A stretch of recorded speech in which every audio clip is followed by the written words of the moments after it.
Evening, thank you and welcome to the Board of Health meeting. Today is October 18th. We're starting the meeting at 6:30.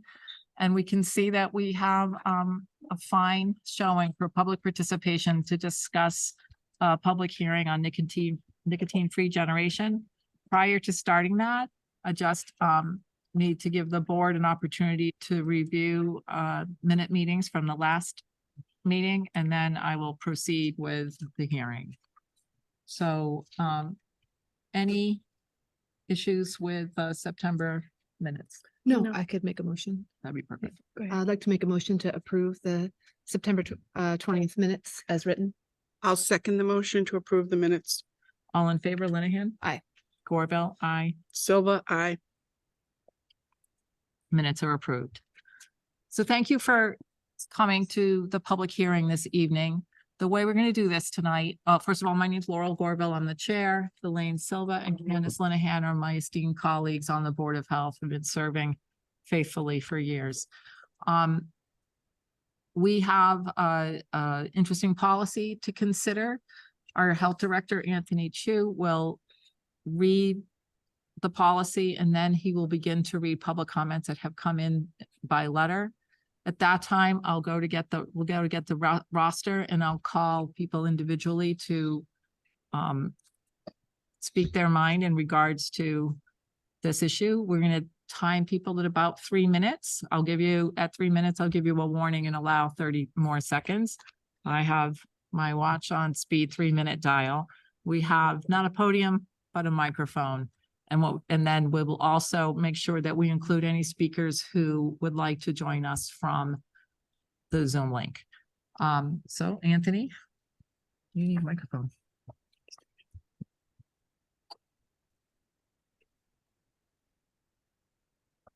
Thank you, Laurel.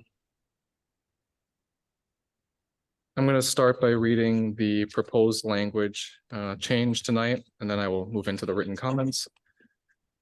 The proposed changes to the Wakefield Board of Health tobacco regulations include, but are not limited to, the following. Prohibition of sales. No person, firm, corporation, establishment, or agency shall sell tobacco or e-cigarette products to anyone born on or after January 1st, 2004. Any person, firm, corporation, establishment, or agency who or which shall violate any provisions of this regulation and upon written notification shall be fined and suspended in accordance to the schedule set forth under the regulation of the Wakefield Board of Health restricting the sale of tobacco products.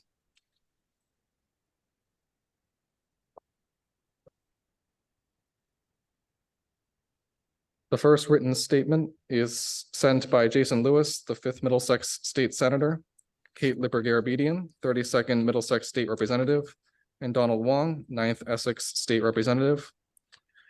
Dear Chair Gorville and the Wakefield Board of Health, we write to enthusiastically support the initiative to bring a nicotine-free generation policy to the town of Wakefield.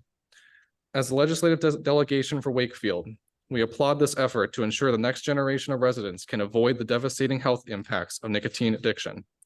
It is no secret that big tobacco targets vulnerable populations, including youth. It is our responsibility to support a public health system that promotes healthy choices and safeguards everyone from harm. The nicotine-free generation policy is one that envisions a completely tobacco-free environment for our youth. In preventing the creation of new tobacco and vaping customers, this policy will ensure that today's youth are able to grow into healthy adults without the increased risk for lung cancer, stroke, heart disease, and other illnesses common with lifelong tobacco users. We encourage the Wakefield Board of Health to support and implement the nicotine-free generation policy in Wakefield.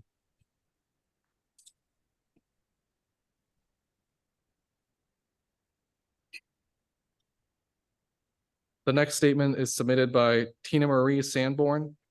She's a registered nurse and a Wakefield resident. Dear Mr. Anthony Choi, I am writing in support of the nicotine-free generation policy proposal that the Board of Health is working to put in place.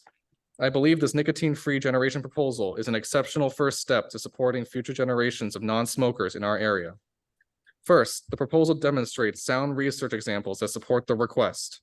The proposal includes the health concerns linked to cigarette smoking and the consequences of adoption in the early years, prior to full brain development. Additionally, I want to mention that young adults can see a pediatrician and stay insured medically by their parents through the age of 25 years old. in part due to evidence related to brain development, yet they currently buy tobacco products at 18 years old. This, in addition to the literature included in the proposal, further supports this change as needed now. Furthermore, as a registered nurse at MGH, working in cardiac rehabilitation with training from UMass Worcester in tobacco treatment, I believe this policy change will not only impact our young adults more immediately, but also support ongoing efforts to decrease the impact of other disease states accelerated by smoking. 1 in 5 deaths from cardiovascular disease is caused by smoking. Policy changes like this can contribute to tackling our growing healthcare costs locally and nationally, all the while numbers of healthcare providers to patients ratios continue to pose strain on the system. For these reasons, I strongly support this proposal and appreciate the work being done to put this in place. Sincerely, Tina Marie Sanborn.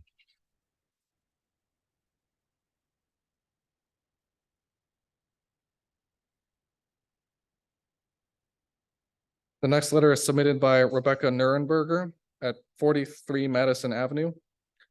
Dear Anthony Choi, I am writing as a concerned Wakefield parent, adolescent healthcare provider, and doctoral policy student in Brandeis University in support of the proposed nicotine-free generation policy. This policy could serve as a valuable tool to protect Wakefield's young people from the harmful effects of e-cigarettes. In my practice in a nearby community and through my observations of teens in Wakefield, including regular walks through the woods near Greenwood School, I encounter reports and evidence of vaping, and I worry about its effects, known and unknown. My son shares reports of vaping among Galvin Middle School students. Many of my young patients share that they'd like to quit, but have become addicted and don't know how to stop. Taking this step to broaden and clarify limits on tobacco use, including e-cigarettes, will support Wakefield businesses in keeping these products out of the hands of young people. It will help keep young people from accessing these products and sharing them with their peers. Please use your role as a leader to help enact this evidence-based important policy in Wakefield. Sincerely, Rebecca Nurenberger.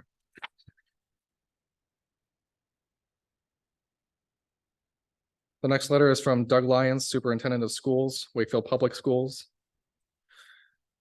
Dear Chair Gorville and the Wakefield Board of Health, we are writing in support of the nicotine-free generation policy initiative for the town of Wakefield. As district and school leaders, we applaud this effort and see a benefit to the physical and behavioral health of students. This policy has the ability to support students and healthy choices for generations to come. We applaud the efforts of the Board of Health for taking the lead on this initiative.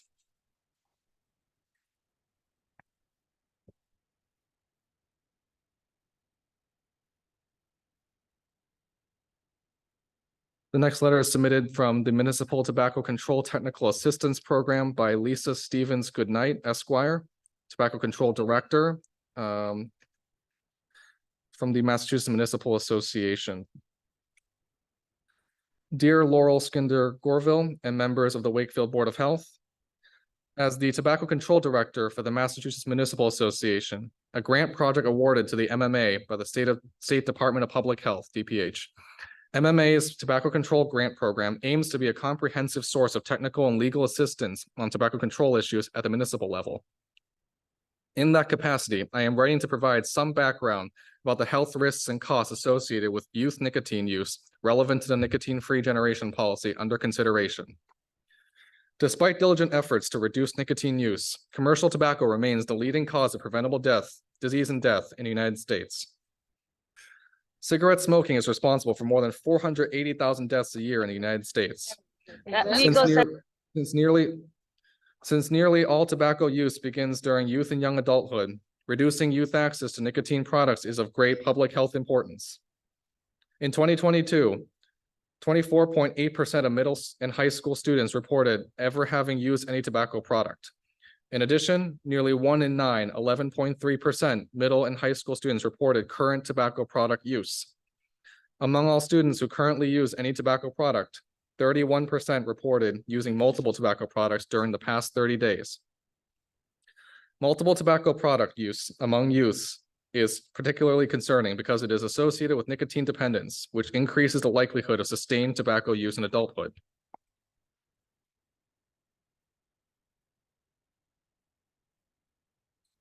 The second page of it. We have NATO. Oh, yeah. Oh. According to a recent report from the Campaign for Tobacco-Free Kids, approximately 7,600 kids under 18 will try a cigarette for the first time this year. I would also like to highlight some of the major legal challenges in tobacco control. In 2019, then Governor Baker signed into a law an act modernizing tobacco control, banning the sale of flavored products except in smoking bars. This law also raised the state minimum sales age from 18 to 21 years of age, underlining the importance of reducing youth access to nicotine products. In response, many municipalities, including the town of Melrose, have exacted additional tobacco control measures regulating the retail sale of tobacco on a local level. Finally, the city of Brookline passed a first in the nation ordinance in the fall of 2021, disallowing the sales of tobacco products to anyone born 2000, known as tobacco-free generation. MMA's Tobacco Control Grant Program aims to be a comprehensive source of technical and legal assistance on tobacco control issues at the municipal level. Please feel free to contact me with any questions you may have. Sincerely, Lisa Stevens Goodnight, Esquire.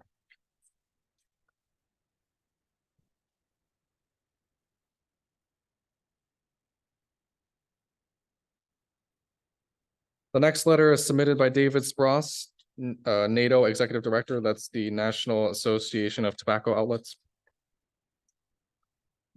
Members of Wakefield, Massachusetts Board of Health, dear board members. As the Executive Director of the National Association of Tobacco Outlets, NATO, a trade association representing more than 66,000 retail stores nationally, including several stores in Wakefield, I am writing to submit our comments and concerns regarding a proposal we believe to be on the board's October 18 agenda to ban sales of tobacco and vapor products to anyone born after 2003, thus creating two classes of people in Wakefield based on the immutable characteristic of their date of birth. The two-tier legal age system is arbitrary. Current law differentiates those persons under 21 years of age from those persons who are 21 and older for purposes of legally purchasing tobacco products. Although choosing any bright line is to some degree arbitrary, the current age 21 was purportedly based on data indicating that age 21 would impact tobacco consumption after that age. That is, by raising the legal age to purchase tobacco products to 21, young adults would not start using tobacco products at all. Further, the claim was made that younger persons' brains have not yet developed to the point that they can rationally determine what is in their best interest when it comes to tobacco use. Regardless of the viability of these claims, there's simply no science whatsoever for moving the age to 30, 40, or higher, which this proposal would do over time. The arbitrariness of the permanent distinction between persons born on or before December 31st, 2003, and who may legally purchase tobacco products in Wakefield, and persons born on January 1st, 2004, who may not do so, becomes greater as time moves on. The current system gives every person who is 21 years old or older the right to choose whether to purchase tobacco products. That right to choose should not be legislated away. The irrationality of this approach is proven by the fact that 21-year-old and older persons may continue to purchase alcohol and cannabis products in Wakefield. The arbitrary two-tiered system is impossible for retailers. A retailer and its employees today have at least some ability to readily distinguish between someone who might be 21 and someone who is clearly not, and request adequate identification to determine their exact age. However, this proposed two-tiered age system, which over time will distinguish between people in their 30s, 40s, or beyond, prevents retailers from readily determining who was born before 2004 and who was not. Putting retailers' livelihoods at risk for erring and making such an arbitrary decision is simply unfair and unreasonable and will put retailers out of business. Federal and state actions on tobacco products are working to reduce tobacco use. Congress, the U.S. Food and Drug Administration, FDA, and the state have been responding to the issue of tobacco and electronic cigarette use by youth and young adults. These actions are broad in scope and should be allowed to continue to work to reduce access to and usage of tobacco and electronic cigarettes before any further increase in the legal age to purchase tobacco products. These actions, which have led to historically low use tobacco products, include the following. The Commonwealth and the federal government raised the age of tobacco purchase to 21. The FDA banned the sale of flavored electronic cigarettes that have a removable cartridge or pod. This action responded to the increased use of such cartridge and pod electronic cigarettes by underage individuals. The FDA has recently increased its enforcement actions on these products. Congress restricted the online sale of electronic cigarettes to prevent underage individuals from obtaining these products over the internet. All tobacco product and electronic cigarette manufacturers were required to file applications to the FDA by September 9th, 2020 for any new tobacco product that came on the market after February 15th, 2007. If a manufacturer did not file an application with the FDA for any specific tobacco product or electronic cigarette product, the product was required to be removed from the market immediately. The FDA was thus far rejected applications for over 8 million products, and it's increasing its enforcement activity with respect to these products as well. The Commonwealth has banned all flavored tobacco and e-cigarette products, and the FDA is expected to adopt a rule banning the sale of menthol cigarettes in the coming months. There's simply no need to raise a legal age to buy tobacco products beyond the age of 21. The age limit would affect products found by the FDA to be in the public health. The U.S. Food and Drug Administration has processes whereby manufacturers submit products for scientific scrutiny to determine whether the products are appropriate for the protection of public health. To do so, the agency utilizes a review process that relies on science and evidence-based data to determine whether a tobacco product may stay on the market. Thus far, the FDA has granted marketing orders for 45 products, including modern oral nicotine products, snus, low nicotine combustible cigarettes, and heat-not-burn products. By granting these applications, the FDA has determined that some tobacco products protect public health. Raising the age would prevent sale of these products to persons under the arbitrary date who may have nevertheless initiated tobacco products without this FDA finding. The bill singles out tobacco products, but in Massachusetts, the major problems for youth are alcohol and drug use. According to most recently released Health and Risk Behaviors of Massachusetts Youth Survey 2019, tobacco use among high schoolers is at a record low. Among all Massachusetts 12th graders, 9.7% smoked cigarettes, 6.5% used smokeless tobacco. Should be noted these figures are largely before the tobacco minimum age was raised both in the Commonwealth and nationwide to 21, and that more recent national figures show how much lower youth usage of these products. The same survey found that of Massachusetts 12th graders, 46.2% drank alcohol, 26.5% engaged in binge drinking, 41% used marijuana. Given these statistics, why would Wakefield direct its attention only at tobacco use? This further demonstrates the arbitrariness of immutably establishing two classes of adults in town for the purchase of tobacco products when the greater issues are youth alcohol and marijuana use. Alternative sources of tobacco products will be sought. Raising the legal age to purchase tobacco products to persons born before 2004 will only force adults born later than 2023 to order their preferred tobacco products online, to drive to another city or town, or to turn to an already existing and widespread illicit market for tobacco products. The Tax Foundation, for example, has estimated that Massachusetts flavor ban has simply moved virtually all the purchase, but not the consumption of menthol cigarettes to other states or to illicit sellers. The illicit market should not be encouraged by raising the legal purchase age. Illicit market tobacco sellers do not check IDs to verify legal age, potentially increasing access to tobacco by youth. Forcing customers to seek alternative sources of tobacco products will over time significantly decrease sales by retailers in Wakefield. Since retailers have a history of preventing the sale of tobacco products to underage individuals and are on the front line of preventing access to tobacco by youth, penalizing retailers by raising the legal purchase age is unfair, unreasonable, and unfounded. Adults will be alienated by legislative mandate. A prohibition by local government that individuals born before 2004 cannot purchase tobacco products would lead to an ever-increasing large group of adults feeling alienated by their community. This kind of severe restriction on their personal freedom may result in these adults feeling like second-class citizens, unwelcome in their own community. Our retail members share everyone's interest in keeping tobacco products out of the hands of persons under 21 years old, but this proposal overreaches by raising the legal age over time to 30, 40, 50, and beyond. With no rational basis for a higher legal purchase age, it is not rational to force consumers to alternative sources of tobacco products, expand the illicit market, alienate community members, and harm local businesses. We urge you not to change the age at which persons may purchase tobacco products in Wakefield. Sincerely, David Spross.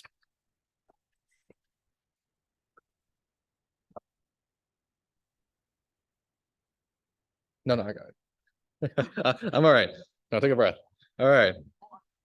Okay. Okay, next letter is from Kyle Feldman from he is the Executive Vice President of Government Affairs at the National Convenience Distributors. Dear Chair Linehan and members of the Wakefield Board of Health, I am writing to express our strong opposition to the proposed nicotine-free generation policy in the town of Wakefield, which seeks to prohibit the sale of tobacco and vapor products to individuals born on or after January 1st, 2004. National Convenience Distributors, representing a substantial network of retail stores in the northeastern United States, including over 2,400 in Massachusetts, has a vested interest in the well-being of local businesses, including those in Wakefield. We vehemently believe this proposed policy will not achieve its desired outcome and instead may lead to adverse consequences. Our primary point is that this policy will not deter adults from accessing tobacco products. Rather, it will just drive them to other towns where they can legally purchase such products. This will not only result in a loss of tobacco sales for Wakefield retailers, but also have a detrimental impact on their overall sales. Adult customers traveling to other towns will inevitably fill up their cars with gas, buy food, snacks, and beverages from businesses there, leaving Wakefield retailers at a significant disadvantage. The economic impact of this policy will extend far beyond the tobacco industry and will prove devastating for Wakefield businesses while favoring retailers in other localities. There is also serious concern that such regulations will lead to an increase in illicit markets. Over time, this policy will effectively create a de facto tobacco ban, encouraging criminals to smuggle and sell unregulated tobacco products in the streets in Wakefield. Unregulated tobacco products of any kind are a serious threat to the health of adults, as they can be laced with deadly drugs such as fentanyl. It is also important to recognize the proposed nicotine-free generation policy essentially contradicts existing Massachusetts state law, which designates the legal age for purchasing tobacco, along with alcoholic beverages and cannabis, as 21 years old. Inconsistent local regulations can lead to confusion and unnecessary complexity, making it challenging for both businesses and adult customers to understand and comply with the law. We respectfully request that you do not move forward with the proposed nicotine-free generation policy for Wakefield. Sincerely, Kyle Feldman.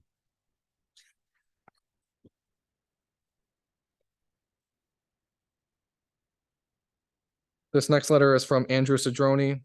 He is the Galvin Middle School 8th grade school counselor and the Wakefield Public Schools mental health coordinator. Vaping is on the rise across the country. Tobacco use is still the leading cause of preventable death in the United States, and our youth are being directly targeted. I have been a school counselor for over 20 years and have 2 school-aged kids myself. Each year, I not only see the number of vaping-related disciplinary incidents in school increasing in frequency, I also see it occurring in children younger and younger in age. I am also the substance use diversion educator in the district, and I see firsthand how powerful today's big tobacco industry is winning. Middle school and high school kids are hooked on vapes, e-cigarettes, and nicotine pouches, thinking they are safer alternatives to rolled tobacco cigarettes. While the flavor ban in Massachusetts has helped, it hasn't been enough. As a community, we need to protect our most vulnerable population. Making it harder to purchase nicotine delivery devices is the only way to fight back against the companies getting rich off of our youth's health. Being on the right side of history is important, and because of this, I support the nicotine-free generation initiative in Wakefield.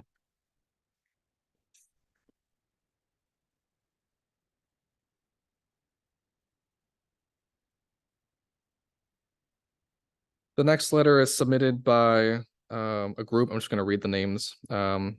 From Suzanne Burns, Adjustment Counselor, Wakefield Public Schools, Andrea Keogh, Adjustment Counselor, Justine Thomas, Bridge Adjustment Counselor, Victor Branco, School Psychologist, Rebecca Gordon, School Psychologist, Margaret Delory Leahy, School Guidance Counselor, Kathy Healy, School Guidance Counselor, Rick McKenna, School Guidance Counselor, and Dylan Scott, PAL Adjustment Counselor. To whom it may concern, we, members of the student support staff at Wakefield Memorial High School, are writing this letter in support of the nicotine-free generation policy. Over the past 20 years, we have seen an increase in the use of nicotine. We know that those in power to enact this policy have heard countless facts regarding the immediate and long-term physical effects of nicotine use. Those facts are indisputable. However, perhaps less often discussed, there are also negative social and emotional effects to the use of nicotine among the high school population. The majority of students use nicotine products in the school setting are motivated by social connectedness or self-medication of underlying mental health challenges. Both motivations pose serious problems to the long-term social emotional health of our students. In both cases, social connectedness and self-medication, the use of nicotine addresses the symptoms, not the underlying causes. Many students experience difficulty connecting with others, so they turn to nicotine and other substances as a way to connect. However, students who utilize nicotine to connect with their peers are not gaining pro-social skills that they will need later in life. Likewise, students may self-medicate with nicotine, but then they are not gaining the skills to cope with long-term mental health challenges. Instead, substance use can lead to further mental health challenges, and the cycle of use continues and worsens. There is also a direct impact on student academics. Because of the addictive nature of nicotine, students who use who use often have significant loss of learning due to their frequent need to leave the classroom to access the substance, which has become more of an issue with the introduction of scent-free vapes that are not as identifiable. Furthermore, when students are caught, it affects their ability to participate in extracurricular activities, particularly sports, which only exacerbates their reliance on substances for social connectedness. We see students who struggle to walk up the high school staircases, who are afraid to go to the bathroom due to their peers using substances, and who carry shame and fear regarding their use. And while these examples may all relate to minor use, the fact is that adults who use nicotine have the same struggles. So why would we support the use of this substance by anyone, regardless of age? When we have so many options for treatments of stress-related symptoms with little to no side effects, why as a culture are we still allowing the sale of products that ultimately lead to suffering and death? We acknowledge that the loss of these sales will directly affect our community merchants and their families, and because of that, we do not take this stance lightly. However, as mental health professionals, it is our ethical duty to do no harm, and we have seen the use of nicotine harm our students. This situation has been created by tobacco industry, who specifically target young people with their products, as shown by the creation of scent-free vapes and new highlight style vapes. The blame for this loss of our community members' income should fall on the tobacco industry, not fellow community members who are trying to protect our young people, both now and their future lives. It is important to note that while this loss of income may be significant in the short term, the penalties that store owners face when they sell nicotine to minors are also steep. This is our chance to protect all of our community members by taking a step in the right direction to eradicate the use of nicotine completely. And we, both professionally and personally, do not want to lose the opportunity to do so. Sincerely, the Wakefield Public Schools.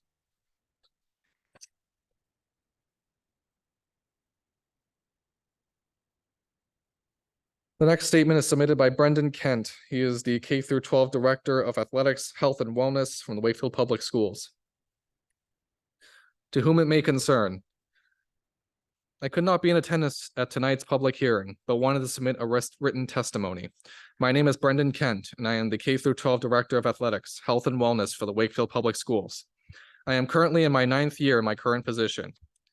Prior to my current position, I was a physical education teacher and sports coach in the Melrose Public Schools for 7 years.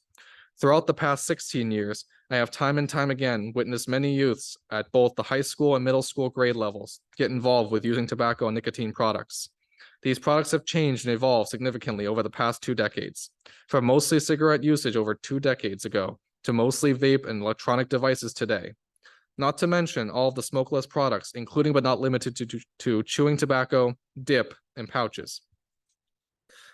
As a director of athletics, it is my job to enforce the MIAA's substance abuse rules.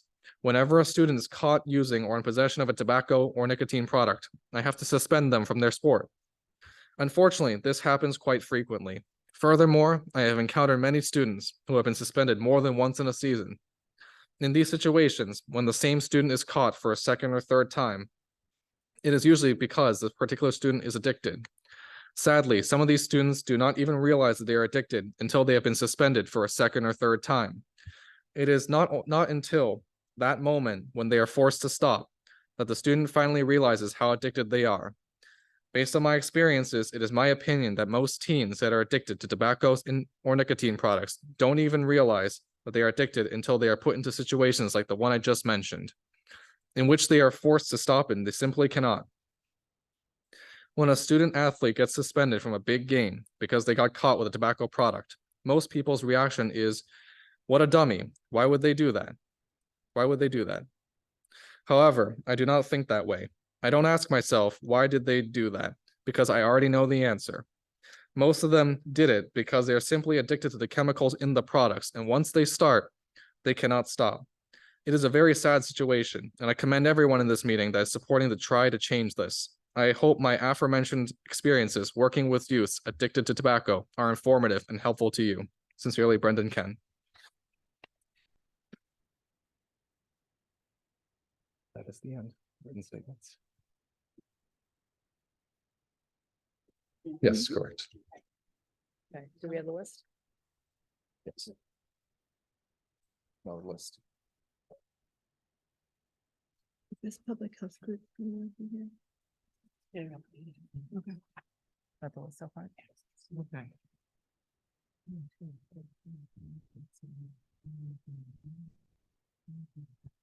Okay, we have 14 folks signed up to speak. This is more. One more. Thank you. 15. Thank you. Okay. So I'm going to call folks by name. If you've also submitted written, as I know some of you have, just let us know that you've submitted something written and we'll just follow along where we come. So Liz Parsons, you're first on the list.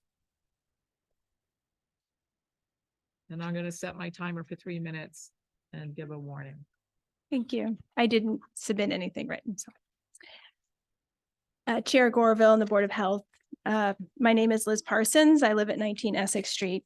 I'm a parent and raising 2 kids in Wakefield. I've lived here for 13 years. And I have 20 years experience in youth and community health field, with 15 years specifically in youth substance use prevention. This morning, my 9-year-old and I were talking about a recent family health situation when he asked me, why do so many people have cancer? And when I finished responding to his question, he said, well, I hope I never get it. And of course, that's what every parent wants for their child. So thank you for holding this hearing tonight and for addressing this important topic. I fully support enacting a nicotine-free generation policy in Wakefield because I believe it is our collective responsibility for the Board of Health, the town of Wakefield, our businesses, and our residents to protect our kids from harmful substances like nicotine. And the measures that are in place right now aren't enough. Because when we do enact policies to prevent sales to kids, there are several variables that make ensuring compliance of those policies really difficult and resource intensive. So nicotine-free generation will address nicotine addiction for what it is, a pediatric disease. It will slowly change the social norms about nicotine use over time, making nicotine use something that kids just don't do. And of course, it limits the access and availability of nicotine products to kids, which prevention science has shown for years that's the most effective way to prevent youth use.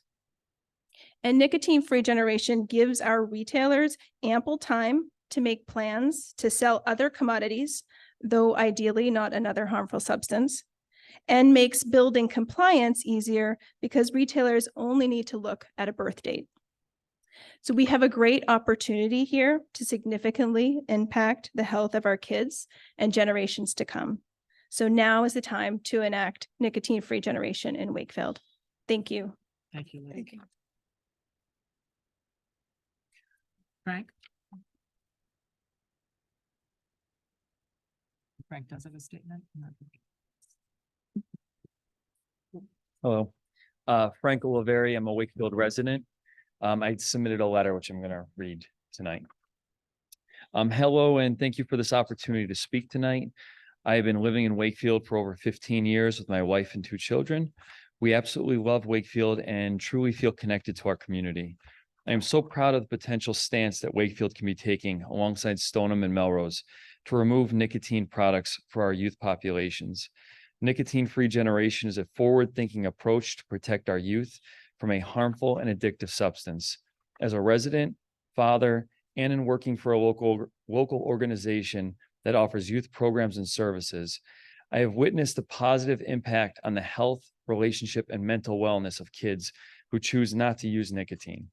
I also see the other side, where poor choices start to be made with the use of addictive substances such as vaping and the negative impact on their lives.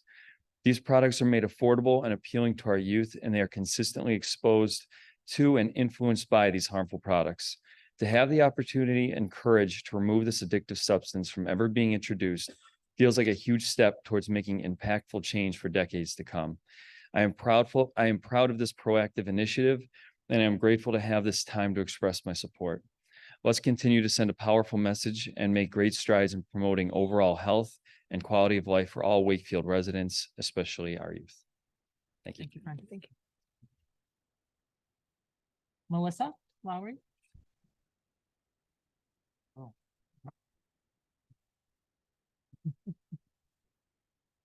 Touch I'm this. timing you. Oh, you can pop down. Yeah. It's not that long. And you guys have a copy. Yeah. Okay. My name is Melissa Lowry. I am a resident of Wakefield, and I'm also the regional public health nurse for Melrose, Wakefield, and Stoneham. As a public health nurse, I endorse and support the implementation of the nicotine-free generation policy. This initiative represents a critical step towards safeguarding the health and well-being of our community's youngest members, and it aligns with our overarching goal of promoting public health and preventing tobacco-related diseases. The nicotine-free generation policy is an approach that seeks to create a healthier and smoke-free environment for our youth. It is essential to address the evolving landscape of tobacco use, including the rising popularity of e-cigarettes among our youth. Research has raised significant concerns about the potential adverse effects of e-cigarette use on cardiovascular and respiratory health. Studies have shown that the aerosols produced by e-cigarettes contain harmful substances such as nicotine, fine particles, and various toxic chemicals. These substances, when inhaled, can have detrimental effects on the cardiovascular system, including an increased risk of heart disease and stroke. For example, a study published in the Journal of the American Heart Association in 2019 found that e-cigarette users had a higher risk of having a heart attack compared to non-users. Beyond cardiovascular concerns, e-cigarette aerosols can also harm the respiratory system. Research has linked e-cigarette use to lung injury cases, known as e-cigarette or vaping product use associated lung injury, or EVALI. The outbreak of EVALI cases among young users in 2019 highlighted the serious risks associated with e-cigarette use, leading to hospitalization and even fatalities. Adolescence is a crucial period for brain development, and exposure to nicotine during this time can harm cognitive functions such as attention, memory, and impulse control. Studies have shown that the developing brains of adolescents and young adults are particularly vulnerable to adverse effects of nicotine. I firmly believe that the nicotine-free generation policy is a necessary step to our ongoing efforts to improve public health, protect our youth, and reduce the devastating impact of nicotine-related diseases. We have known that smoking is bad since 1957. Surgeon General Leroy E. Burney declared it the official position of the Public Health Service that the evidence pointed to a causal relationship between smoking and lung cancer.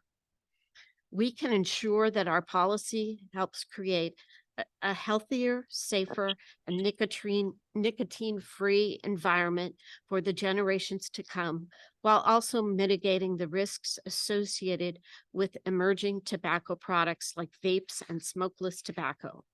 The generous timeline associated with the implementation of this initiative will allow businesses the time they need to replace nicotine products with other sources of income. Together, we can all make a significant and lasting impact on the health and well-being of our community. Thank you. Thank you. Thank you, Melissa. Chuck DeAndrea.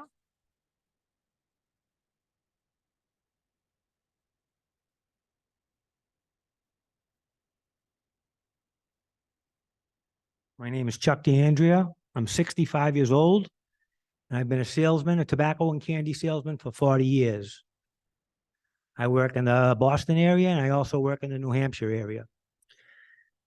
And today, I'm here in honor of my one-year-old grandson's birthday that's today, but I didn't want to miss this meeting, so I will leave after I say what I have to say. I was at the meeting last night, and I hope this isn't repetitious to some of you that were at the meeting last night, but it was funny last night that I saw 4 or 5 young adults, or as you people say, children, I say young, intelligent adults. They expressed a tobacco-free society in these three cities. And I listened to them talk. They were well-spoken, they were well-dressed, they were well-educated, and there was something else about them. They were kind of up kids. They knew what they were talking about, and I commended them for it. They got a lot of support from their parents, and they got support by reading. The parents, everybody that talked about tobacco tonight, you're 100% right. An imbecile would get up and say that tobacco is good for you. It isn't. I'm here for the right, for the 21-year-old right to do whatever they want to do, whether it's good for them and whether it's bad for them. You people are trying to play God. It's not your call. It's the call of the parents. These parents that spoke on behalf of their kids, evidently, these parents are educated and they're kept abreast of what their kids are doing. You have to put the onus on the parents. These kids are doing something illegal. Where are they getting it? Who are they paying to buy it for them? A parent doesn't know that their kids are smoking. You don't smell it on their breath. You don't smell it on their clothes. You don't see their change in personality. You don't hear it from the teachers. Why do you want to play God? Don't play God. It's not your call. Every parent has to watch their own house. Educate your kids. And if you can't educate your kids, put it in the school system. Make it a part of the curriculum. Tell them about tobacco and about gambling and about alcohol. And crazy that I'm saying this, marijuana. You have the audacity, and I'm not saying you people, I'm talking in the third person. You have the audacity to pick on big tobacco when you just allowed marijuana to come into this state. You allowed a casino to be put up here. You allow gambling on the internet, on sports. What's next? Is somebody going to come into these guys' stores and want to buy a Hostess cupcake and a Twinkie, and you put them on a scale and you say, no, your body weight, you're too fat, you're too obese. We can't sell you a cupcake. 3-minute warning. The onus has to be put on the parents and help from the school system. Last night, these kids said every time they went to the ladies' room, there were people in there vaping and smoking. Where are the teachers? Where's the phone call to the parents? 30 seconds. Who's checking out these kids with the people that they hang with? It's illegal for them to buy it. Their asses should be kicked when you find out that they're smoking or they're vaping. But that's just one bad thing. There's a lot of bad things and there's a lot of temptations in this world, and they need to learn how to deal with it. Thank you, Mr. DeAndrea. Thank you. Dina Mascarelli.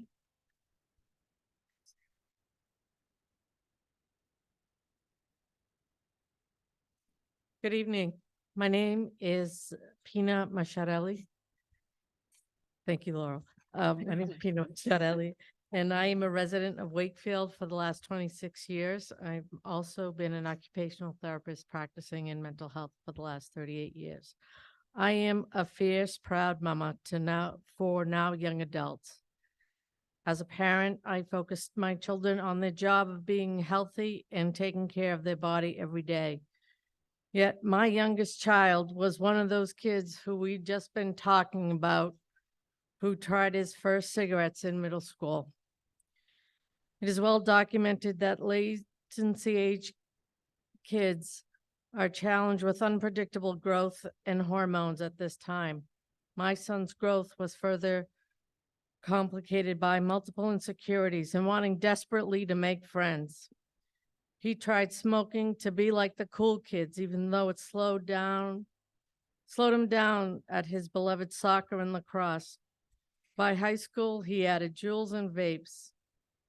Academics, sports, and the job of being healthy got pushed aside for his nicotine needs. As parents, we thought access to these items were impossible. Instead, they were easily obtained. By his junior year, he was using Zens and dab pens with regularity. Now at 21, our son has a hacking cough and nicotine addiction. Yes, we cleaned out his pockets every day. Yep, we went through his backpack. Yep, we came and sat in meetings in this school and in the high school and at the vocational school. And I just wanted, sir, I wanted to answer your questions. We did that. We did that. But he like many of his age, sorry, I feel like I'm repeating myself. Our son wanted to be like other kids. He wanted to make friends. He wanted to be with others, but he didn't understand that his experience was different from what other kids can do.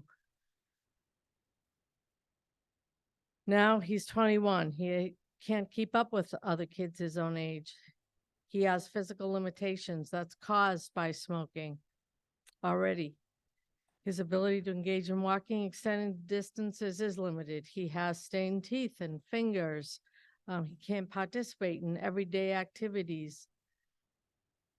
My son's experience is not like every kid who tries nicotine, but why are we giving kids the opportunity to try these substances? Thank you, everyone. Sandra Brown?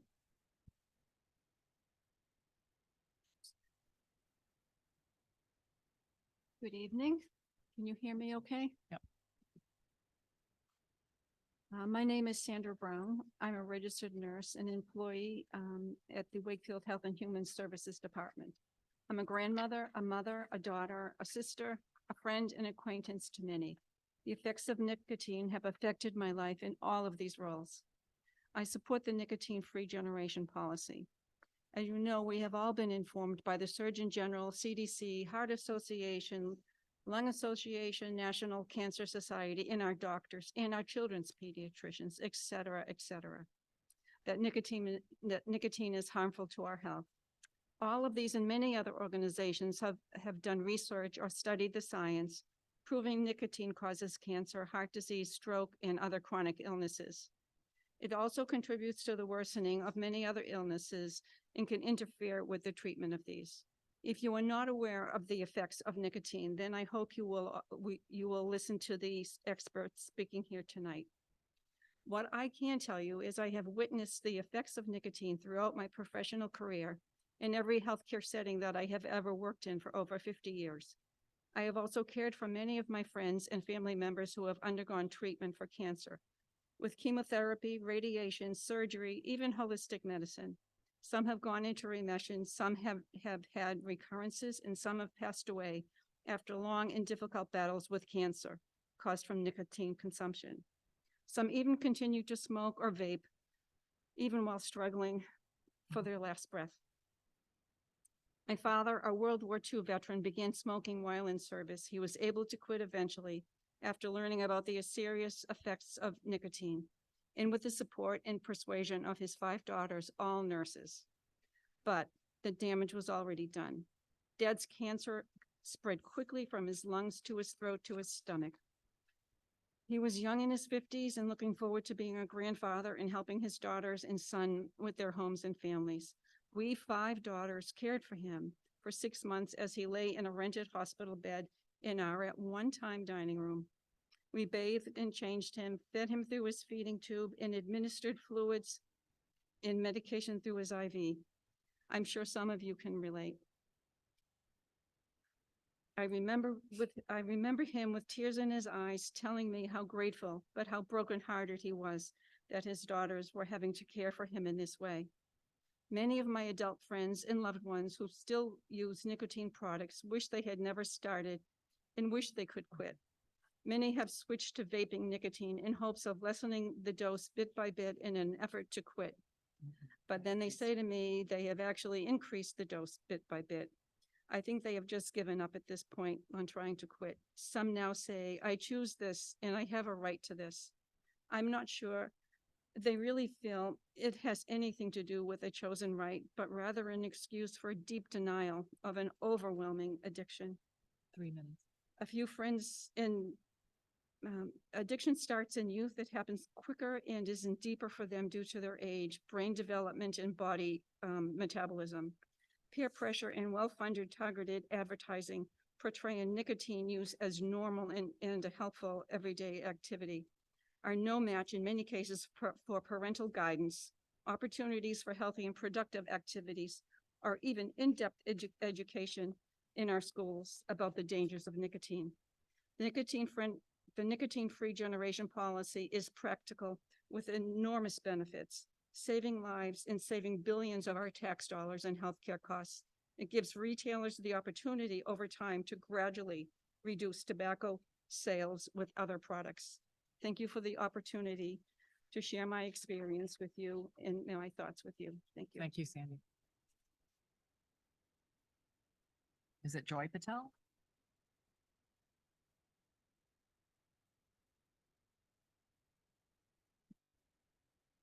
Good evening, Board of the Health and all of the Wakefield residents. I am the one of the owner in Mobile Mart retailers, and I've been in this business almost 20 years. So I put placing my testimony to you. I didn't writing notification. So Youth Risk Behavior Survey was administered in Wakefield, April 2021. In this survey, 736 students participate from Wakefield High School and 448 students participate from Galvin Middle School, 6th and 8th grader. In that survey, I find something interesting, that the vaping e-cigarette use has been continued to decline since its peak in 2017, with 16% of Wakefield High School students and only 3% of Galvin students reported to use just try the vape in past 30 days. Comparison to alcohol, 26 people of Wakefield High School students reporting using the alcohol. And that number is higher in the Middlesex Lake counterparts. After enacting favors and menthol ban in 2019, 90% of Massachusetts sales moved to the neighbor state rather than disappear. I still found in my parking lot trash, flavor vape, and menthol cigarette. It has been banned almost 4 years, but it's still here. Where they come from? Did low chain smoker mine? So this nicotine-free generation policy and result will be a significant cross-border sale increase with an equal large sale decrease for retailer in Wakefield. This is not the right thing to do because retailers have a history of preventing the sale of tobacco product in minor. Whenever in Wakefield tobacco compliance checks retailer, they've always been passed.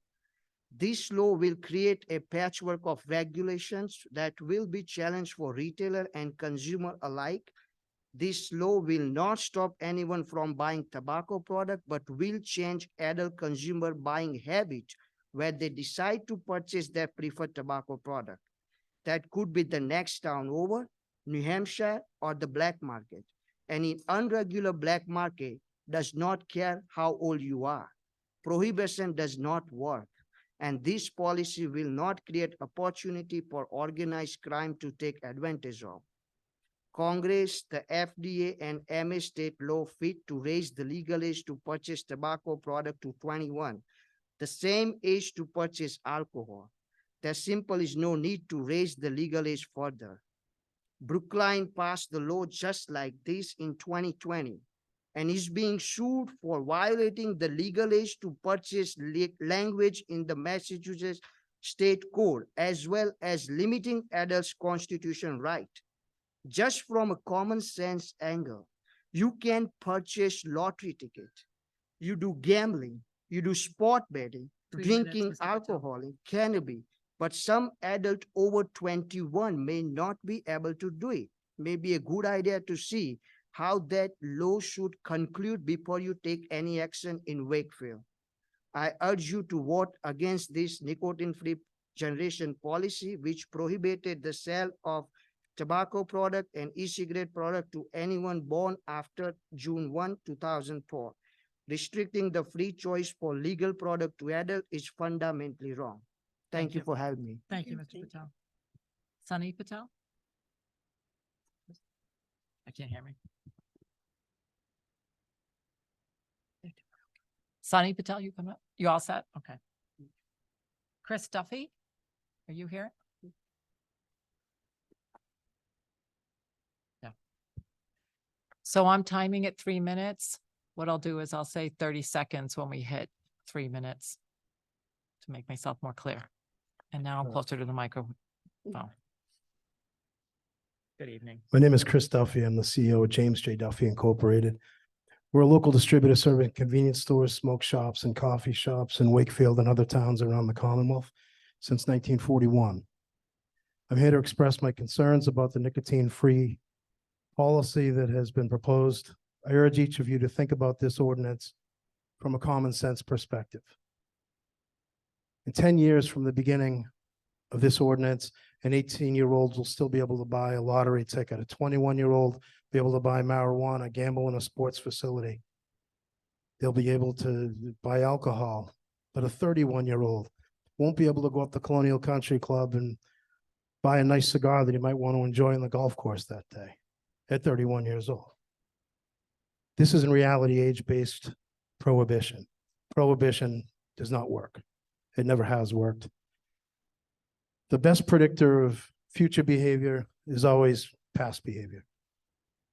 When Massachusetts passed the menthol ban, it didn't stop people from buying menthol tobacco. It just changed where they bought menthol tobacco.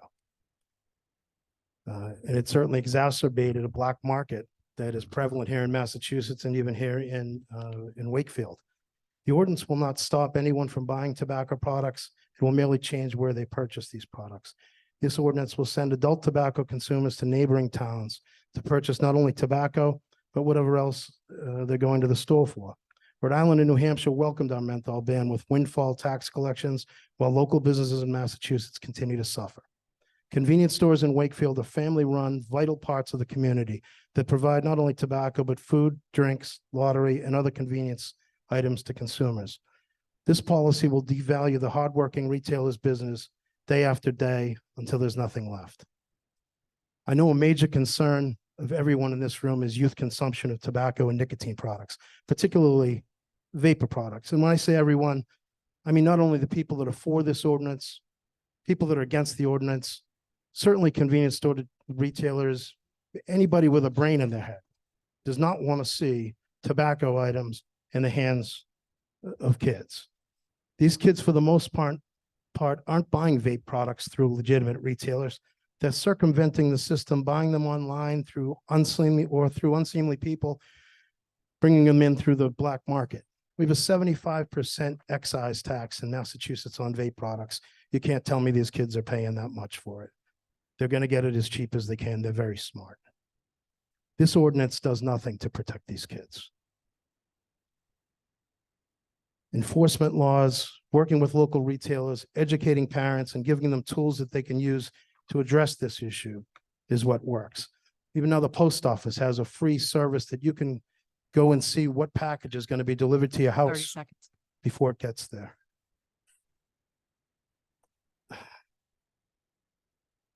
I have no doubt that the people here, this is very much, they're trying to do the right thing. It's not going to work. I beg you to vote no. It's no good for adult consumers, no good for retailers, and it's no good for the town of Wakefield. Thank you. Thank you, Mr. Duffy. Ben Brooks.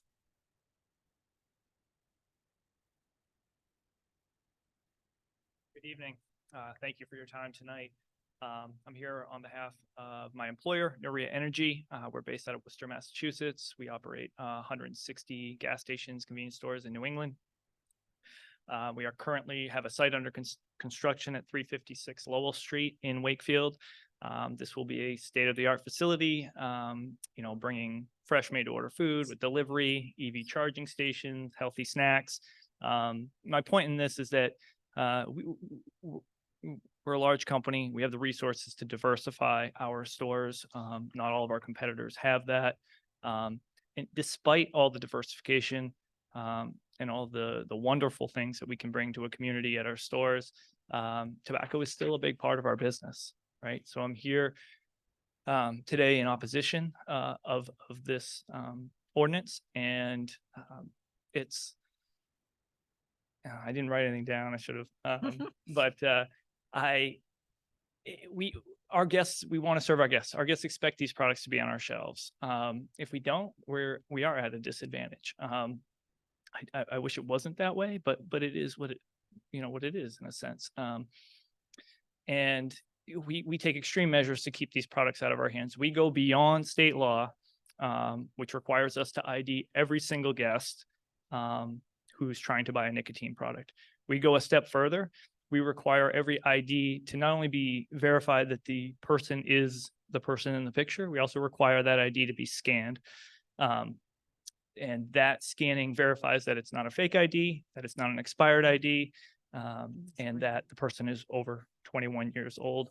And we are already facing backlash. Our frontline associates are, if somebody comes in and they're say 40, 50, 60, 70 years old and they don't have their ID with them or that ID is expired, we are already facing a ton of backlash, sometimes can be extremely aggressive and even violent. These types of ordinances will only further exacerbate those instances for our frontline associates. I could just imagine, a 40, 50, 60-year-old veteran of foreign wars coming in and trying to buy something that they want and us having to say no, while they're right there behind the counter. It's a tough one for me personally to wrap my head around as well, having two different ages for the same product, how that will work logistically in our POS systems, our registers for scanning IDs. Nuria, we deeply value our place in the communities we do business in. We fully understand the concerns of the schools and the parents, Board of Health. We will be good social and economic partners and respect any decision that is made. And lastly, I think I'll just close with my own personal experience. I feel as though often at these hearings, retailers of tobacco products and users of tobacco products are demonized in a way. And that's just not my personal experience with it. 30 seconds. Thank you. Personally, I'm 17 years clean and sober from drugs and alcohol. I've spent a lot of time in 12-step programs over the years. Nicotine was one of those products that was allowed in those programs. And a lot of people, enjoy these products. A granddad who's going to go have a cigar to celebrate the birth of a child, guys on a golf course. I still use nicotine today. I'm a parent of a 9-year-old and a 4-year-old. I coach their sports teams. I play sports myself. I am in good health. And I just think that some people want to just use these products because they enjoy them. Thank you. Thank you, Mr. Brooks. Sophie Greenbaum.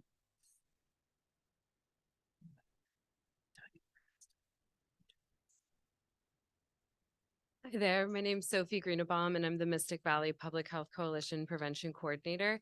Tonight I am going to be reading a letter from our youth leadership group. They could not be here tonight and I will make sure to send this to you all afterwards. I think we have it, Sophie. Oh, awesome, wonderful, great. Okay, so the Public Health Youth Leadership Group of the Mystic Valley Public Health Coalition is a diverse group of passionate teens who are dedicated to health promotion, including mental health. The Public Health Youth Leadership Group seeks to transform school environments, advocate for local policy, use holistic and strengths-based approaches to health, and center youth voices on the margins. Through these actions, the Public Health Youth Leadership Group fosters a more well-connected community where all youth can thrive. As a coalition focused on promoting and maintaining youth health, we support the nicotine-free generation policy as a progressive and effective way to protect young people from the harmful effects of nicotine products. This policy will help keep teens safe and healthy, both now and for generations to come. We have seen the negative impact nicotine products have on young people as students in our local school districts. We regularly see peers using nicotine products in school bathrooms and classrooms, which creates a difficult learning environment, and we have seen friends and classmates struggle with addiction to nicotine products. We are especially concerned about the impact of new products such as nicotine pouches that are relatively inexpensive and easy for teens to hide in school settings as they are scentless and small. This makes it difficult for school staff to be aware of nicotine product use and provide support to students. Through our work as a coalition, we have conducted focus groups and assessments on substance use, including nicotine use, and reviewed the latest WIRE-BS data. Both the qualitative and quantitative data have highlighted the prevalence of nicotine product use among teens and the need to address this issue. We strongly believe that nicotine-free generation policy will prevent these trends from continuing and better the health of the teens in our region. Additionally, we see the harmful normalization of nicotine use among teens. Both in school and on social media, there is an acceptance of nicotine product use as the normal thing to do for teens to do. However, we know that nicotine is not and should not be the standard. We want to switch the narrative and normalize being nicotine-free. We are confident that implementing the nicotine-free generation policy will help normalize not using nicotine products. We hope that these efforts in the Mystic Valley region will act as an example of an effective prevention strategy that protects the health of young people for communities to implement throughout Massachusetts and eventually throughout the United States. The nicotine-free generation policy aligns with the Public Health Youth Leadership Group's mission to promote health and the ability of teens to thrive throughout the Mystic Valley region. We urge our local policymakers to support this policy as a prevention effort to protect our peers from the dangers of nicotine products. Current nicotine policies are 30 not doing seconds, enough to Sophie. protect teens. Therefore, it is imperative that we take action now to create a fully nicotine-free generation throughout the Mystic Valley region. Thank you for your time. Thank you. Thank you. Bharat Patel? No, that's not here anymore. Might have left. Okay. Is Rakesh Patel here? Did he leave as well? We have Maureen and Mark. Maureen, were you gonna, I think we were gonna have you end it. Mark Gottlieb, are you here? Can you come and speak?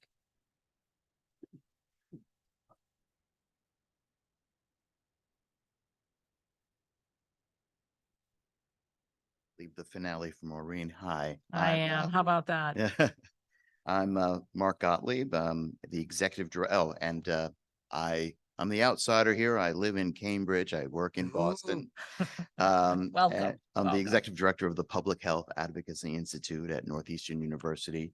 And I'm also a practice law with our Center for Public Health Litigation, where we actually battle the tobacco industry every day. And I am speaking obviously in favor of the nicotine-free generation policy.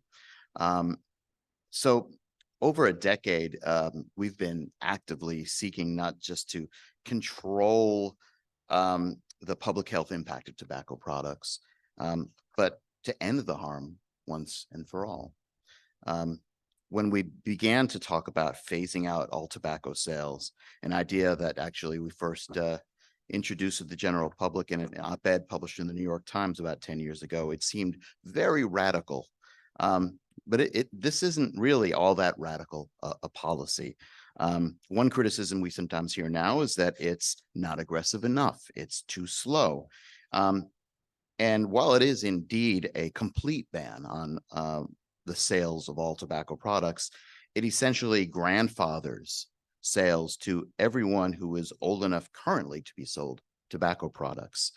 And because of that, because everyone who can be sold tobacco products now is going to be able to continue, I don't think, and people who will be affected and not be able to be sold tobacco products are people, young people who are not regular users.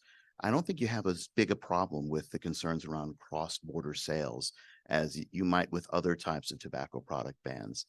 And I think that's one of the appealing attributes of this particular policy.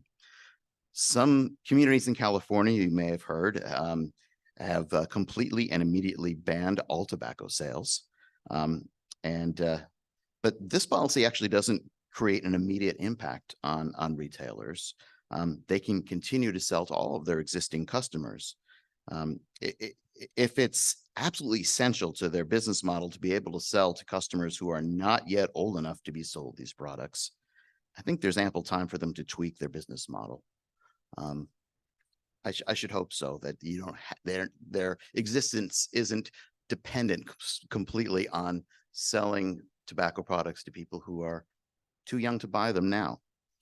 In a national survey published this year by the CDC, you may have seen over 57% of respondents would support a policy to ban the sale of all tobacco products. One might infer that a greater percentage would approve a gradual phase out of all tobacco sales. 30 seconds, Mr. Gottlieb. Oh dear, I okay. know. So working on the, I've been working on the Brookline case. Our appeal comes up in about a little less than 3 weeks. Public health boards in Massachusetts have been laboratories. Smoke-free air started in 1 or 2 towns, became statewide. Then the minimum age requirements to 18 and then 21 started town to town. The flavor ban started in a few communities before becoming statewide. Maybe this will be a policy that will be a candidate for statewide adoption at some point, but it has to start with places like Wakefield. Thank you. Thank you very much, Mr. Gottlieb. Maureen Busby. Timing you, Maureen. I'm saving your vocal cords, actually. Under 3 minutes. Good evening, board members. Thank you for this opportunity to speak tonight. In my role as Regional Tobacco Prevention Program Coordinator, I have been inspecting stores and conducting compliance checks for the past 12 years.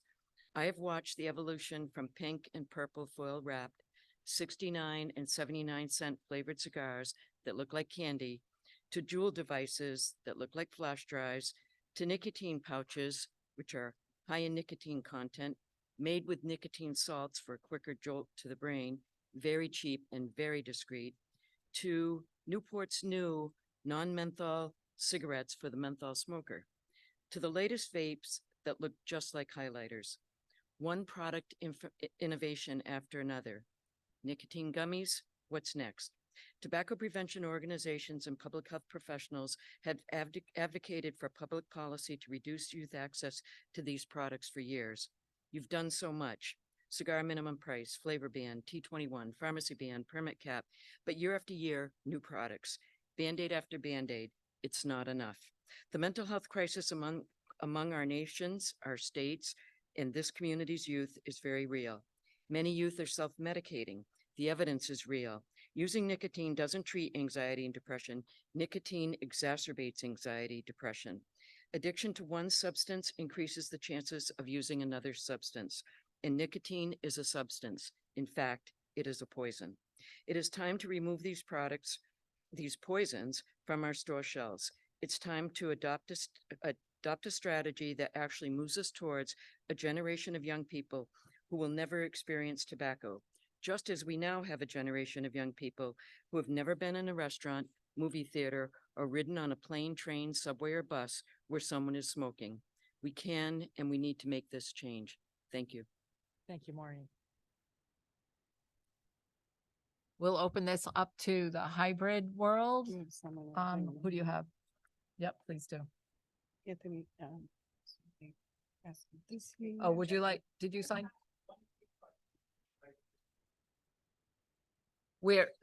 Can you make one question? Just so you know, we may not answer it, but we'll take it as part of the.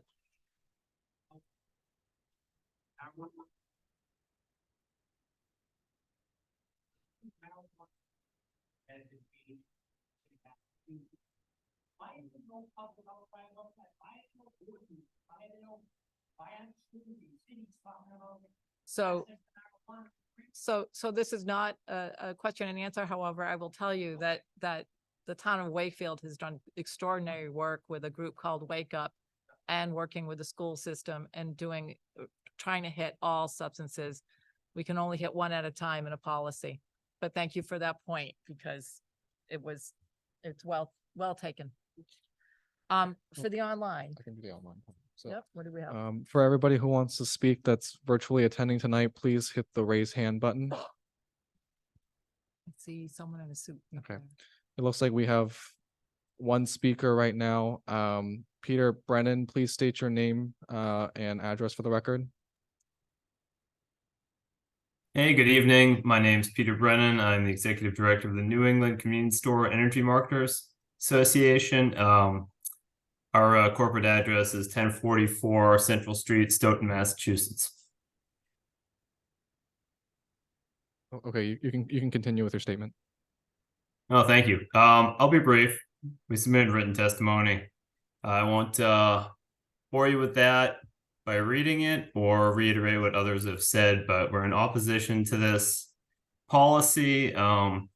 As you may know, as I believe somebody else mentioned, a similar bylaw enacted by the town of Brookline is currently in the litigation process. It's before the Supreme Judicial Court. There's a hearing on that matter in early November, and we anticipate that there could be a ruling sometime before the new year, if not early in 2024 on that. So we'd urge caution that a bylaw that's been extensively litigated for the past 2 years would now be brought up before the town before there's been resolution on the legal issues and the constitutionality of that question. Substantively, we're opposed to the policy for several reasons. I've heard every speaker pretty much, and I agree with it both personally and as part of my job. But we aim to keep these products out of the hands of the youth. There is nobody that's going to stand up and say we're trying to give more tobacco and nicotine options to children or to anyone under 21.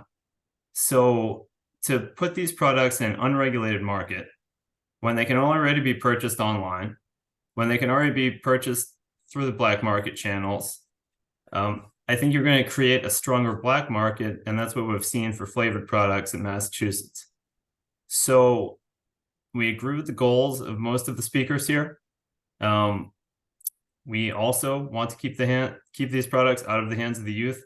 We do not want children to start smoking. We don't want children to start vaping. We do believe that adults should be free to make their own choices when it comes to imbibing in certain products, whether it be alcohol, whether it be nicotine, tobacco, energy drinks, lottery products. There's a reason that many of these products are regulated by the state. I think that there are differences between a children's developing brain, adult's brain, and listen, this is and has been since its foundation a free country, and adults should be able to make some choices. If adults want to, as somebody mentioned, have a cigar at the golf course, well, at some point that's not going to be legal in the town of Wakefield. And that's something that people need to think about when we look at crafting policies to keep dangerous substances out of the hands of the youth. They're not just going to impact the youth. They're going to impact our retailers. They're going to cause people to go to New Hampshire or go to the next town over. It's a well-meaning policy. It doesn't work. It has unintended consequences. And frankly, it's the subject of a legal challenge. So for those reasons, I'd urge the board to oppose this policy, and I'm happy to take questions. Thank you. Thank you. Thank you.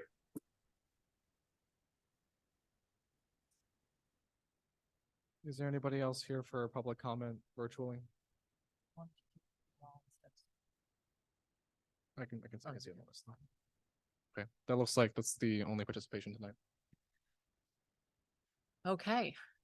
Thank you all for sharing your very cogent points. We're hearing them all.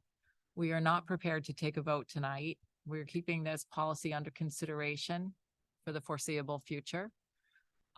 If there's any other comments that people want, they can continue to send letters to the Board of Health for the next 30 days.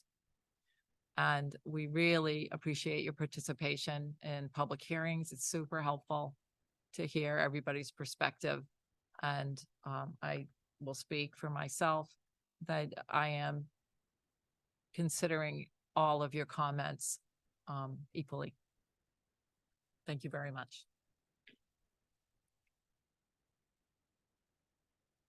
The next bit of our agenda. So the public hearing is finished. I guess I'll do that. Right now we're just going to finish our agenda, which is not going to be that exciting because But you're welcome to stay. you're welcome to stay. Oh, wasn't a closed meeting. Oh, I'll make a motion to close the public participation part of our meeting. I'll second to close the public participation. All in favor, Linehan? Aye. Gorville, aye. Silver eye. Thank you. Thank you all. Okay. Invite that guy to wake up if he lives here. Well, I lost my agenda, you guys. Here we go. I got it. I'm looking. Okay, It's so. Anthony, I think, right? Yep, it says Health Director's Report. Shoo. I don't know if anyone's still listening, so I guess we'll keep on the mics. Here you go, Anthony. Pull up a chair. Do you guys just want to like turn yours around? Like bring your desks over? He wants to be in front of the camera. All right. I'll get nice and cozy. Elaine. All righty. Share my hand sanitizer. Thank you very much. So Health Director's Report, we have a couple of restaurants that we're working with still right now to really get back up to standard. We have a hearing next week. Time is to be determined still for Bamboo House. They are appealing the temporary suspension of their permits. So we'll set a date for them to come before the board. We had a very successful Wakefield Civic Center family clinic, flu clinic. It was on Saturday, this past Saturday. Great turnout. We had a lot of families come through. We're fortunate with great weather. The soccer families were able to stop by right after. Oh, that's great. Yeah. Yep. The electronic signs were very helpful outside to make sure people came in, drove in foot traffic. Cool. We finished with 133 doses. One of them was me. I know, I still need to go. I got mine at work last week. I got my shot from the esteemed Elaine Silva. Oh. If there's anyone to get it from. Yes. Hometown counselors without me. No, Oh, okay. I had the children. Oh. Yes, Elaine was gracious to take most of the children. Melissa had a couple of hers on as well. But overall, a great effort. We had great turnout. Oh, okay. Well, we had great turnout. So, we also had a very successful family flu clinic last night at Memorial Hall. 133 people turned up, exactly the same as Civic Center. Couldn't have scripted it better. Yeah. They gave me the seniors though last night. So you're the, One extreme or the other. what, do we have any future stuff? I've EL been a- night, I've right? been a slacker. We have What night is EL night? we have EL night. Yes, the senior resource fair on Wednesday in the morning. 10 to 1. We also have a senior, we have walk-in clinics. EL night on November 9th. Yeah. November 9th. I can help then. We have participants from Melrose Wakefield Hospital. We have translators, multiple languages coming to help us with registration. So we're very grateful to Eileen Dern and the Melrose Wakefield team. Yep. We've had several good wake up meetings, discussing a lot of the great work that's been going on. We've discussed some of the diversion programs. Well, Laurel, you've heard this before, but we have a lot of great work on diversion discussed, and we also have a great recovery event. It's been since The recovery, well, we have the great events recovery since- event was very impressive. So both Senator Jason Lewis and Rep Wong came along. I think, this is think the Kate first was there one. too, yeah. I didn't see Kate. She could have been. What was really neat, and I sent a letter on our behalf to the police department and our social services center leadership with Catherine, Jason, and Amy. Very touching.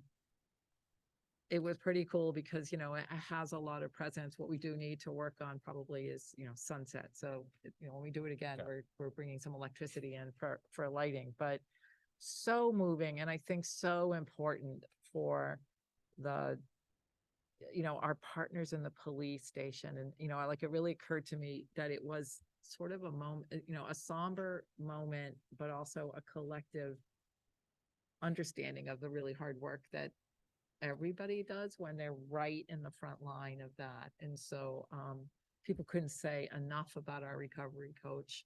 And it was just really touching. I look, kudos to that group because it was quite an event.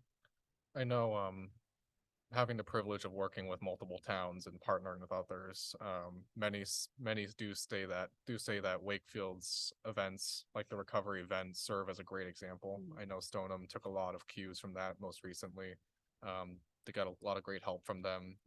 I know Save, the equivalent of Wave here in Wakefield has grown very much under the guidance of Wave. So it's great work. And then the youth risk behavior survey presentation to school committee was also very important.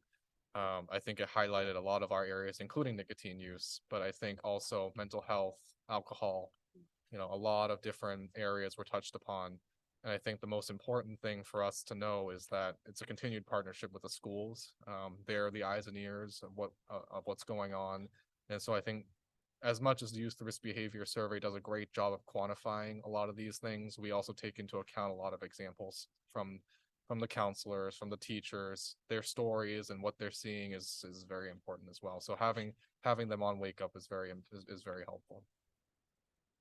Some interesting in it, and some of the speakers did their research.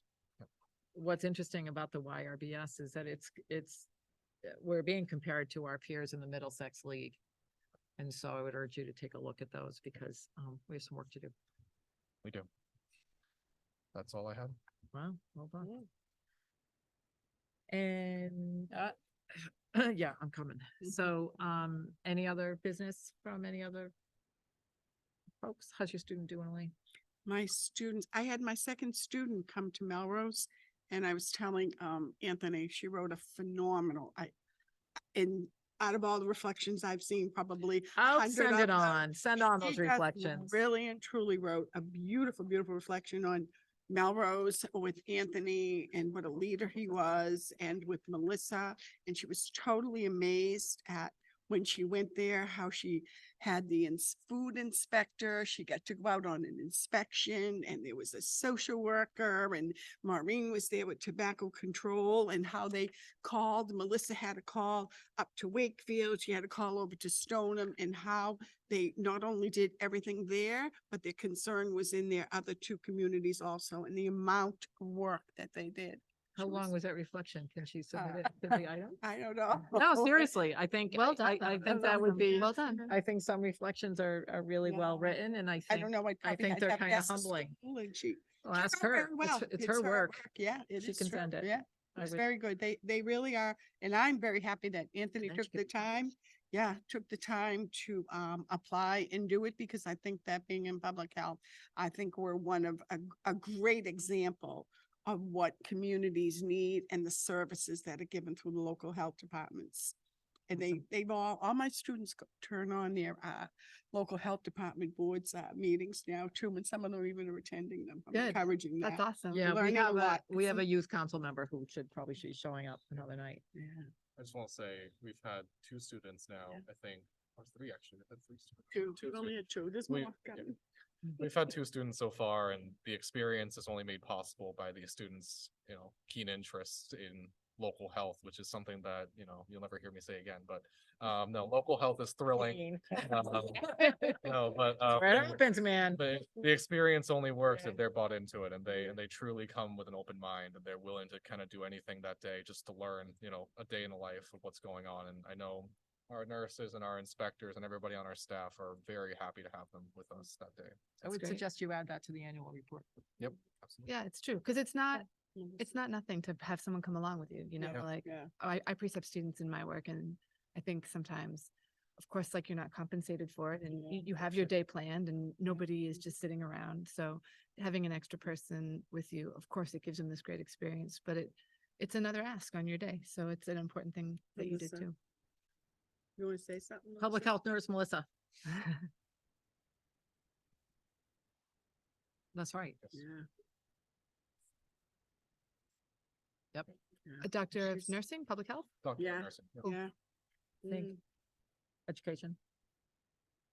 Maybe. Well, I think Doesn't it's- matter. I think it's healthcare policy, I think. Yeah, policy. I Healthcare think it is. policy, Yeah. Yeah. She's phenomenal. We keep adding. Wow. And she's back. She's back. Yeah. Couldn't Awesome. get enough of us the first time. Ladies, anything else? No. And then we have to sort of figure out, so we do need to, in fact, book hearing for Bamboo House. Yes, so we can So what are we gonna do? we can do Zoom too if necessary, but Elaine is of the opinion that What? You like live meetings. I like live meetings, especially at hearings. I love. the live Well, all meetings at right. hearings. So today, I would think that this hearing is probably gonna be a little bit less attended than This, yeah, Just a this, little. yeah, there's not gonna be many people. Maybe No, there two really people. isn't. so the 20, so next Wednesday is Parent University. So I don't like us So not Wednesday. going up yeah. against that. Is the 26th opportunity that you would consider the Thursday or? Thursday. I'm free all week. You sure you're not, don't have another one of Oh, these things? nothing, no. I try not to. So board? What Yeah, do you I can, got I for can do the time? 26. 6:30 7 maybe. or 7? What works What better? do you want to do it in person? Or 6:30 is probably I'll be in East Boston until 5:30-ish. So 6:30 is probably the best I can do. I don't mind in person or virtual. It's fine. I'll still be dressed either way. Yeah. I'll be dressed in scrubs. So. It's But- all right. makes you way more official. Oh, Yeah. I should have won some tonight. Can we use the selectmen's room? I hate to Yeah. tell WCAT to No, do no, no. this. It's No. Just crazy. like- Yeah. it'll be like Yeah. 4 All right, minutes. so you have to, so Cindy, can you check the availability for the selectmen's on October 26th? We'll coordinate with the owners of Bamboo House. We did Right. ask them to, if they could find a translator, to bring a translator, but if not, we'll pull on our sources and see if we can bring a live translator. Yeah, because Cool. that Yeah, that's good. handheld thing Yeah. is a little Yeah. underwhelming for that. Okay, so our next scheduled meeting, look at that, I'm counting down, you guys. I forgot. 15th? Say that. Is the 15th, yep, The 15th of November yep, 6:30, sure. Where we gonna be? at Town Hall, right? I think we're at town hall. Is that right? Sure. Finally? Will we, November? I don't We don't know yet, right? I don't. We call don't the know. shots, So Okay, Cindy, find have out to for wait. us and we'll go from there. you guys know where his office is. Yeah. We won't be back here, though. No, not here, not here. Would like to thank WCAT once again for doing a fabulous setup, and I really appreciate real seats, because I don't think I would have made it. Yeah. With the stools. Those Thank you, lovely thank you so tables. much. And I'll make a motion to close the meeting. I'll second that motion. All in favor? Linehan, Silver eye. Gorville, aye.